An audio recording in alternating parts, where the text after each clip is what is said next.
Temuto quanto venerato, protagonista di un regime di ferro durato un quarto di secolo, Joseph Stalin fu il burattinaio assoluto dell'Unione Sovietica. Il suo dominio fu costruito sul terrore, al punto che nemmeno i suoi familiari potevano considerarsi al sicuro. Eppure alla sua morte, il popolo lo salutò come un liberatore. Chi era davvero quest'uomo capace di riscrivere la storia con il sangue? Nacque il 18 dicembre 1878 a Gori, nell'impero russo, con il nome di Iosif Vissarionovich Djugašvili. La sua infanzia fu un concentrato di traumi. Il padre, Beso, calzolaio e alcolista, usava le mani per punire la moglie e il figlio. La madre, Ekaterina, figura severa ma protettiva, cercò di fargli da scudo.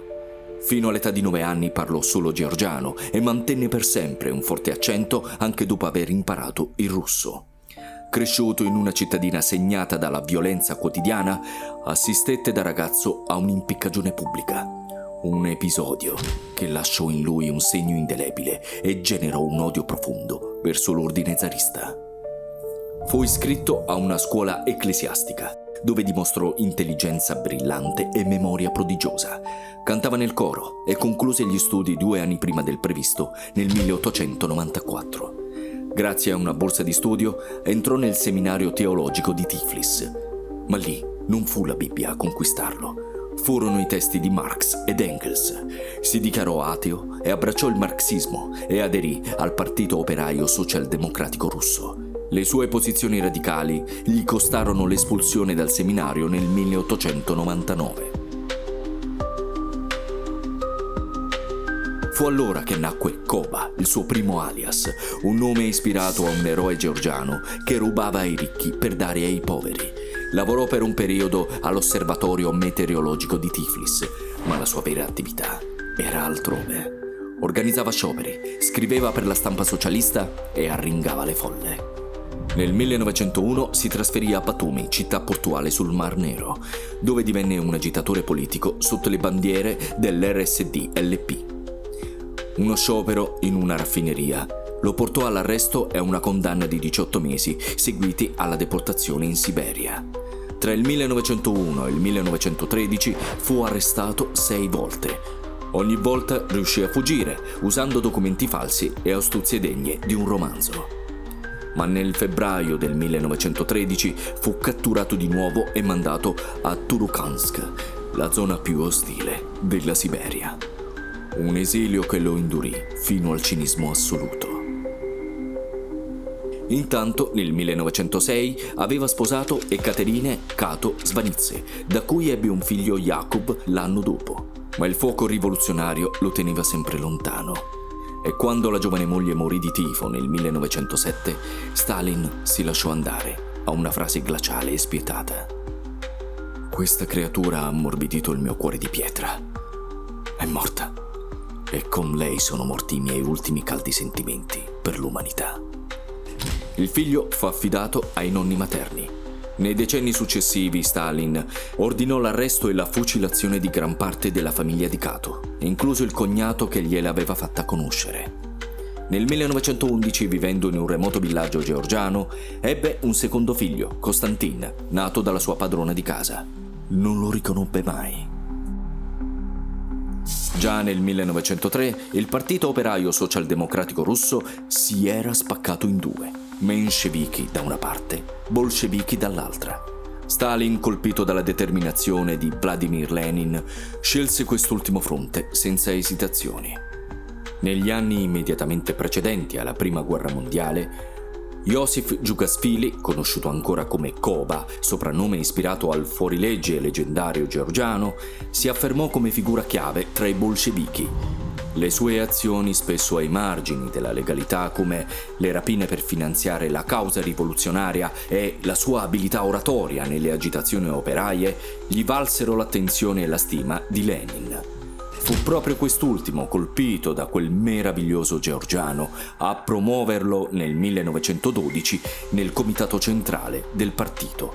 Da quel momento Koba lasciò spazio a un nuovo nome destinato ad entrare nella storia. Stalin, l'uomo d'acciaio.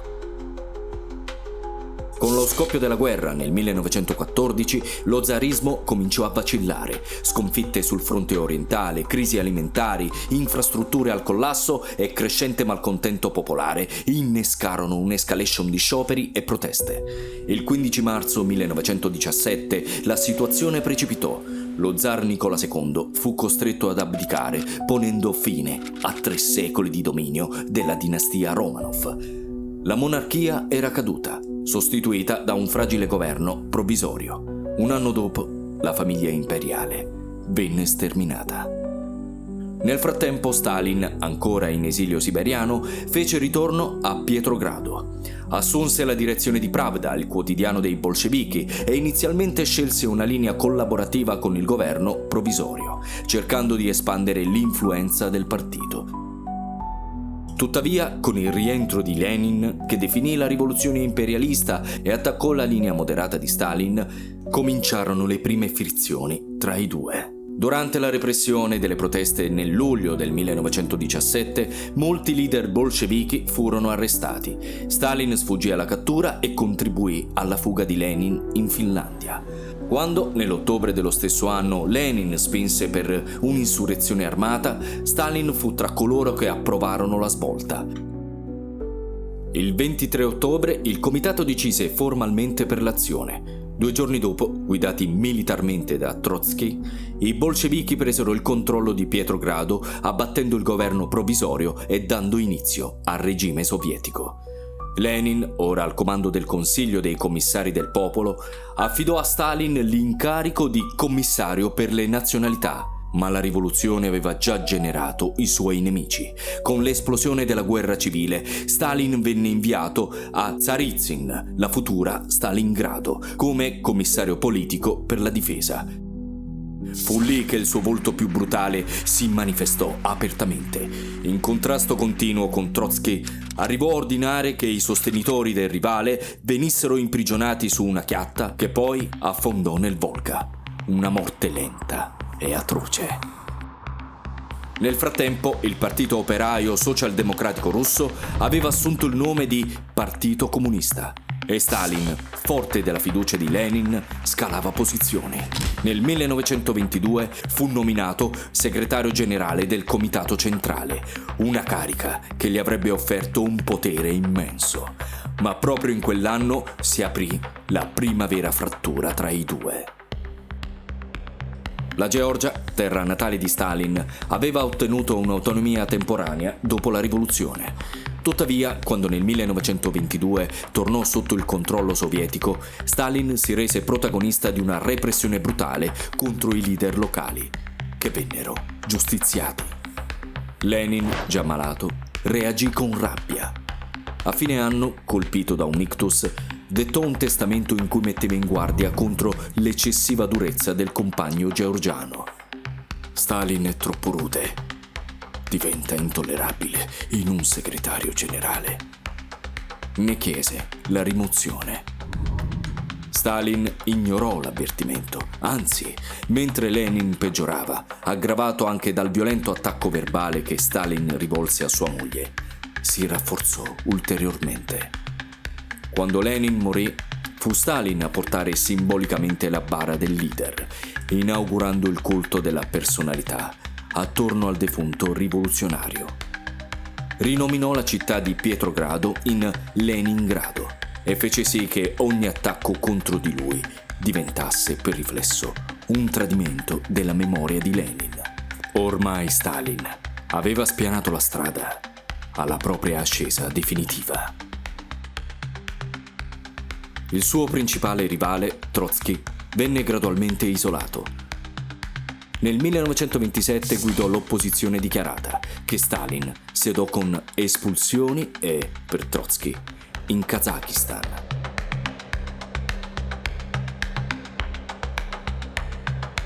Sul fronte privato, nel 1919, Stalin aveva sposato Nadezhda, dalla quale ebbe Vasily nel 1921 e Svetlana nel 1926. L'8 novembre del 1932, mentre la coppia festeggiava il 15° anniversario della rivoluzione d'ottobre, la figura di Stalin si stagliava ormai indiscussa sul panorama sovietico. Litigavano spesso e questa volta non era diverso. Nadezhda accusò il marito di essere sconsiderato nei suoi confronti. Lui rispose umiliandola davanti ai loro ospiti, le lanciava sigarette e si rivolgeva a lei come «Ehi tu!». La mattina seguente i domestici trovarono Nadezhda morta per un colpo di pistola alla testa. Durante la guerra civile russa, Lenin aveva ordinato l'acquisizione del grano e del bestiame dei contadini. L'85% della popolazione sovietica viveva di terra. Aveva anche ordinato la collettivizzazione delle aziende agricole. I contadini ritenuti più agiati, i kulaki, dovevano essere distrutti, uccisi o deportati. Queste misure causarono una diffusa devastazione e alla fine una carestia. Con la realizzazione del suo errore e resosi conto del suo errore più grande, Lenin nel 1921 introdusse una nuova politica economica per cercare di migliorare la situazione. Tuttavia, nel 1928 Stalin decise di reintrodurre la collettivizzazione. L'obiettivo era quello di raggiungere l'obiettivo stesso entro 5 anni. Chiunque avesse opposto resistenza sarebbe stato messo a morte. Nel dicembre del 1929 Stalin proclamò la liquidazione dei kulaki come classe. I contadini più poveri vennero spronati a denunciare i kulaki, che, se sorpresi, venivano fucilati sul posto o, nei casi fortunati, deportati nei gulag siberiani. Le milizie bolsceviche irruppero nei villaggi, imposero la collettivizzazione anche a chi non aveva mai coltivato la terra e obbligarono orde di uomini e donne a trasferire attrezzature e bestiame in fattorie statali. Molti kulaki, pur di non arrendersi, macellarono il proprio bestiame, distrussero aratri e silos e alcuni si tolsero la vita. Ne scaturì una carestia che falcidiò intere campagne. Ma fu in Ucraina che la fame raggiunse l'apice. Quel dramma passò alla storia come l'uccisione per fame. Lo Stato, freddamente, rifiutò qualsiasi soccorso e puniva con la morte chiunque venisse trovato in possesso di una manciata di grano. Intanto Stalin esportava milioni di tonnellate di cereali essenziali, rinforzando i granai stranieri sui corpi del suo popolo. Nel 1931, con un tono quasi profetico, dichiarò che l'Unione Sovietica era arretrata di 100 anni rispetto alle altre potenze e impose un solenne ultimatum: 10 anni per colmare il divario, oppure soccombere. Da quel monito nacque il primo piano quinquennale, che diede vita a nuove città-fabbrica e catapultò l'industria sovietica a ridosso di quella statunitense in meno di un decennio. Ma i lavoratori comuni non videro l'ombra di quei trionfi. Obiettivi irraggiungibili, ritmi disumani e punizioni spietate diventarono la regola. Nel 1935 1 milione di cittadini giaceva nei campi di lavoro di Stalin. Alla adunata del partito nel 1934 emerse un pericolo: Sergei Kirov, popolare capo di Leningrado. Il 1 dicembre 1934 Kirov fu ucciso davanti agli uffici del partito. L'assassino, la moglie e perfino l'anziana madre vennero sommariamente giustiziati e molti sospettano che Stalin avesse orchestrato il delitto. Quell'evento scatenò il grande terrore. Una nuova legge spogliò gli imputati di ogni difesa e processi farsa si susseguirono a Mosca, con condanne a morte inflitte a chiunque osasse opporsi. Nei 3 anni successivi, fino al 1939, le purghe di Stalin divennero sempre più severe. Egli procedette in modo metodico, stabilendo quote di arresti e numeri da fucilare in ogni distretto. Tuttavia, l'eccesso di adempimento fu incoraggiato. Le persone, terrorizzate dall'idea di essere denunciate, si facevano avanti con le loro denunce prima di essere denunciate a loro volta. I gulag furono presto sovraffollati e si dovettero costruire nuovi complessi con il lavoro degli schiavi. Nessuno, tranne Stalin stesso, poteva dormire in pace. Molti di coloro che occupavano posizioni di potere ebbero il terrore di essere i prossimi. I militari non furono immuni dalle purghe. Mentre Hitler conquistava l'Austria, Stalin ordinava l'esecuzione dei suoi capi militari più abili. Quelli che sopravvissero divennero paranoici gli uni verso gli altri. Nel 1939, mentre i muscoli militari di Hitler spingevano l'Europa verso la guerra, Stalin temeva per la sicurezza del suo paese. Guardò alla Gran Bretagna come a un potenziale alleato, ma la Gran Bretagna non sembrava fare granché. Così, quando si avvicinò alla Germania, Stalin non esitò. Firmò un patto di non aggressione con Hitler. Dichiarò che il popolo russo-tedesco non avrebbero preso le armi l'uno contro l'altro. La pressione era finita. Nell'estate del 1940 la sottomissione dell'Europa da parte di Hitler sembrava inarrestabile.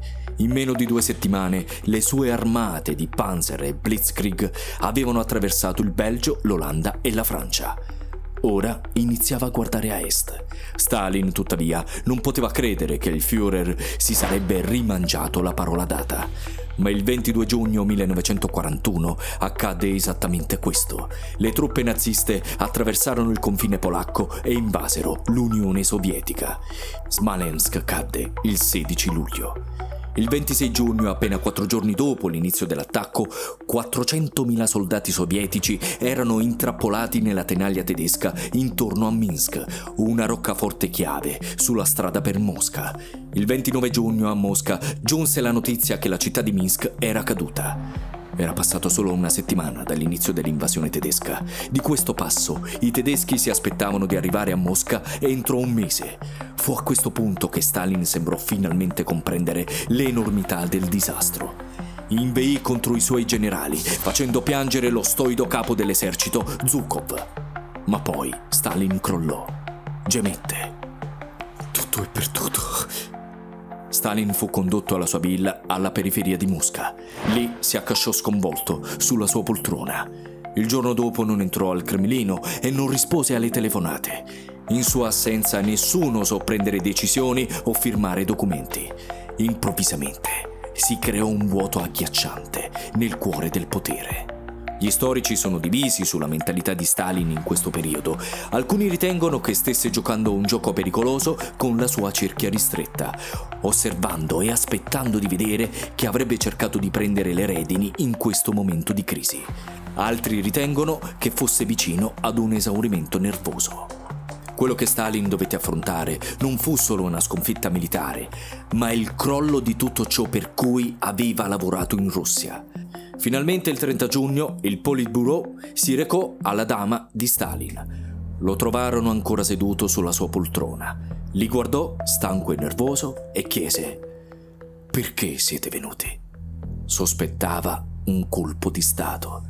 Ma il Politburo non voleva rovesciare Stalin. Volevano che tornasse al Cremlino e assumesse il comando del Comitato di Difesa dello Stato, il gabinetto di guerra sovietico. Uno Stalin sollevato, forse al massimo della sua vulnerabilità, chiese: «Posso condurre il paese alla vittoria?» Potrebbero esserci candidati più meritevoli.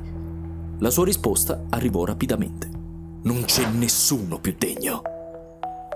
Annuendo, Stalin accettò il suo nuovo ruolo. Cominciò a recuperare i nervi. A settembre Kiev fu invasa. I consiglieri di Stalin lo avevano pregato di evacuare la cittadina condannata. Tuttavia rifiutò e più di 500.000 di persone furono uccise o fatte prigioniere. Alla ricerca di un capro espiatorio, Stalin incolpò i prigionieri stessi. Tutti i prigionieri di guerra, dichiarò, erano traditori. Quelli che tornarono dopo la guerra furono mandati direttamente nei campi di lavoro. In ottobre i tedeschi erano pericolosamente vicini a Mosca. Il governo si trasferì a 500 miglia di distanza, ma Stalin decise di restare, partecipando alla parata sulla Piazza Rossa il 7 novembre. I carri armati passano davanti a lui e si dirigono verso le linee del fronte, a soli 25 miglia dalla città. Le truppe sovietiche combatterono valorosamente e l'inverno russo iniziò a paralizzare le forze tedesche. Alla fine i nazisti non riuscirono a consolidare le loro conquiste e furono costantemente respinti. Anche Stalin, saggiamente, si alleò con gli alleati. Quando Stalin, Churchill e Roosevelt si incontrarono alla conferenza di Teheran nel 1943, Joseph Stalin fu reintrodotto in Occidente come il gentile zio Joe. Nel 1945 i sovietici avevano vinto la guerra, ma il costo fu enorme. Più di 25 milioni di sovietici erano morti, un numero 6 volte superiore a quello della Germania.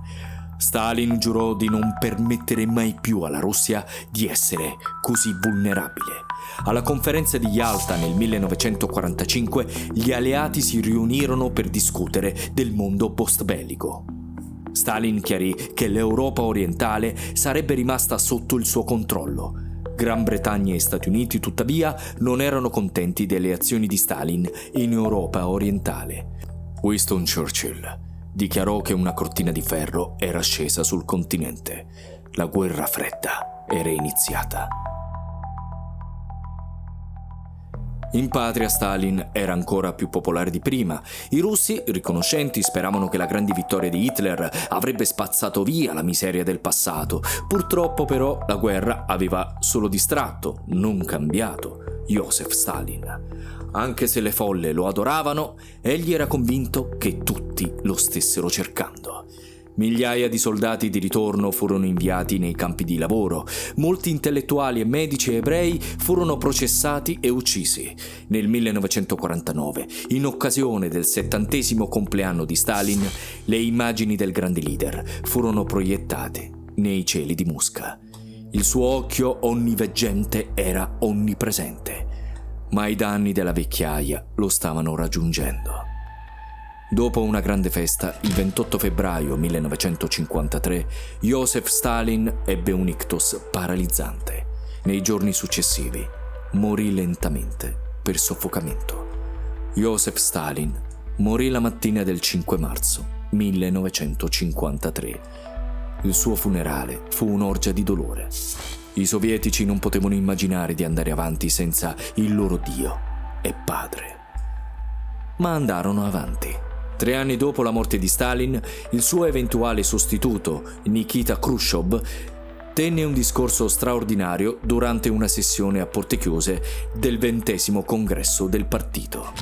Disse che se Stalin era stato un grande leader, aveva anche commesso terribili crimini contro il popolo sovietico. Il mito del compagno leader benevolo e protettivo si rivelò finalmente per quello che era in realtà.